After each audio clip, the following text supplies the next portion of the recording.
Go to number 8, donco.nz. You be the legend. Any cool sign-offs I can use? Any cool? No, well, just show us what you got. Here, hang on.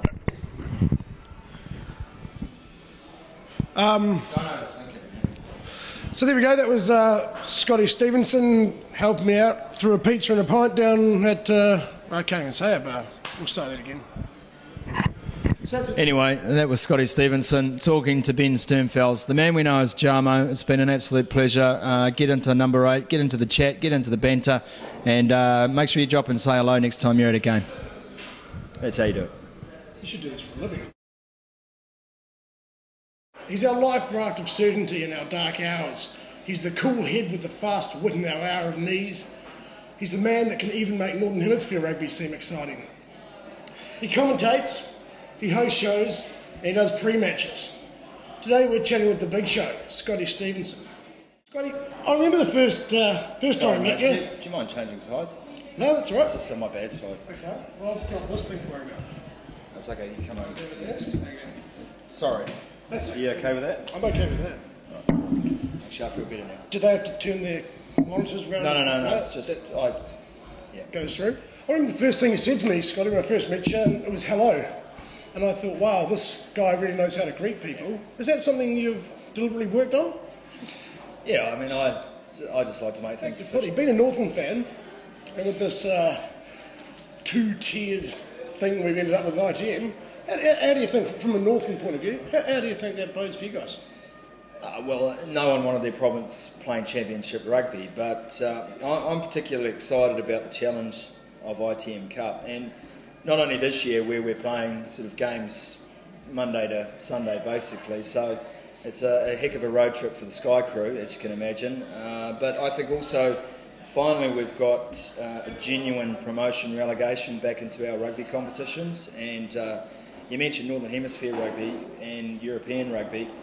One of the greatest things they have is promotion relegation, because it means that at both ends of the table people are either fighting for a title or fighting for survival. From wearing your Sky hat and thinking about the Monday to Friday thing, I mean, obviously for a guy like me, that's perfect. That's one night I have to talk to the missus, 6 I don't.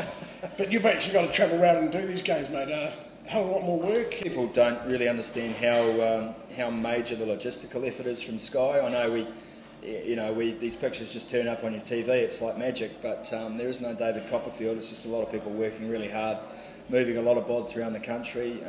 We have a heck of an air bill at the end of the season, and there's a lot of people it takes to organise these fixtures. So, franchise rugby is artificial in a sense, that it's been based around provincial rugby. It was born out of New Zealand's rugby identity, but a franchise to me is a club of its own. Why we persist in making this regional is sort of beyond me. I think by this stage, we're 15 years into it, why can't a franchise just stand on its own as a franchise rather than making it a regional thing and then causing consternation with rival provinces about how many games we're getting, how many players we've got on the side.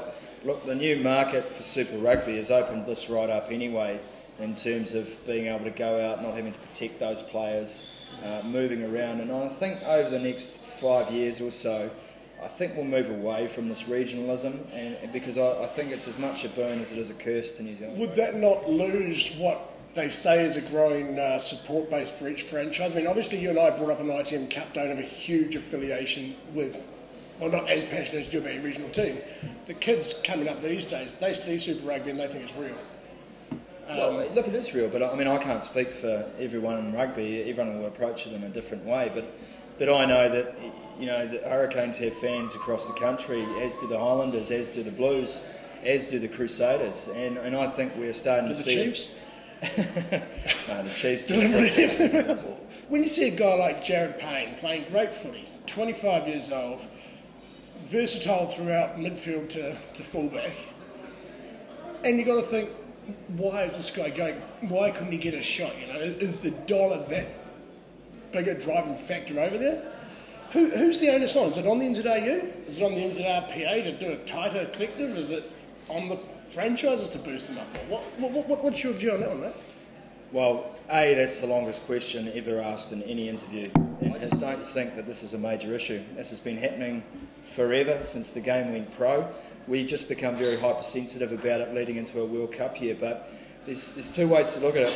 Wait till the All Blacks are selected, miss out, see your value drop, or strike while the iron's hot, while you're still a chance. And also, you've got to think transfer windows as well. These offers can only be made at certain stages in the season. They get put on the table. A lot of them get put on the table through a lot of players around the country. Some take, some don't. That was one of the longest answers in history, which is quite insane. Essentially, if I can just package it up, condense that up, it's just not an issue, mate. It's like virtual rugby, except real. Yeah, it's just not an issue. I think it's a wonderful thing that we can export talent on a regular basis and then look just beneath the surface to find 500 more kids who will climb the ranks to play Super Rugby. We are a factory. We are the world's rugby farm. Plus, it makes my show better. That show's Northern Exposure, Tuesday nights, 9:30, straight after reunion. Deacon, go on. What do you see as the big issue, Scott? Yeah, I don't know. Those are questions you'd have to ask those unions and the people who are in charge. I'm just distracted by I've lost all chain of thought. 40-centimetre diameter large pizza that's just arrived. Lots of rocket on there, though. You've done a few more interviews than me. Some of them maybe even better than this one. But what would you ask? Shit, get involved, yeah. Thanks. I guess before Sky, I was a freelance writer and a brief stint as a journalist at Radio Sport, News Talk ZB. And then just an opportunity came up at Sky, which I naturally jumped at. And, look, life's sure that, I think, what's the old saying, mate? Life's 90% perspiration, 10% talent. I think it's 90% good luck and 10% talent, pretty much. And I just feel very fortunate. Someone invited me into the Sky office one day and offered me a role to play. And as we've developed as a team at Sky, other opportunities have come up, which, of course, you'd be silly not to jump at. So, yeah, I don't think it's any secret, mate. Oh, it's not. Or as I like to say, I've screwed my way to the middle. I was going to say, it's no secret now, because there's going to be at least 8 people watching this. I know. I'll ask you, mate. I don't know, buddy. You wrote them. Shit. This is awkward. This is real awkward. This is dead air, I think they call this in the game. You're going to edit this, or just run the whole thing? Oh, we'll run the whole thing. You're going to edit it, though, aren't you? Yeah, edit the hell out of it. Just wondering. Come on, mate. You've got another page there. I'm getting hungry. What did your last... Eat a pizza. What did your last text message say? That's what you sent. Hang on. What did it say?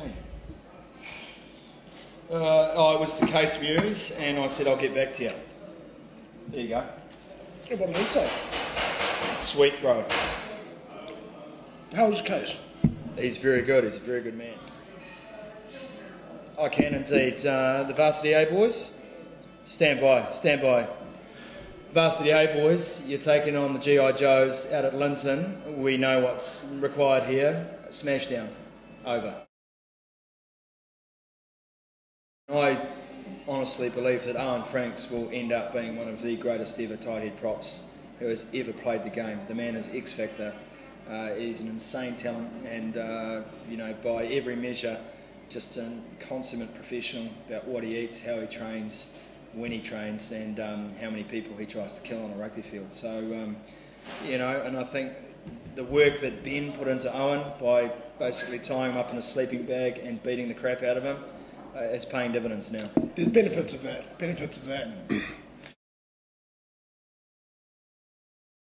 Well, speaking of the Chiefs, anyway, in a purely heterosexual way. Richard Kahui, I'll turn for him in a heartbeat. That's 2. We'd both turn for Richard. Anyone else in the rugby? Not live in the rugby? Yeah. Just Kahui. Last question. They call rugby the game they play in heaven. When Who called that? I read it somewhere. When your time comes, are you going to apply for the commentary job up there? Now there's a place where you can have your say and win heaps of rugby prizes. Go to number8.co.nz.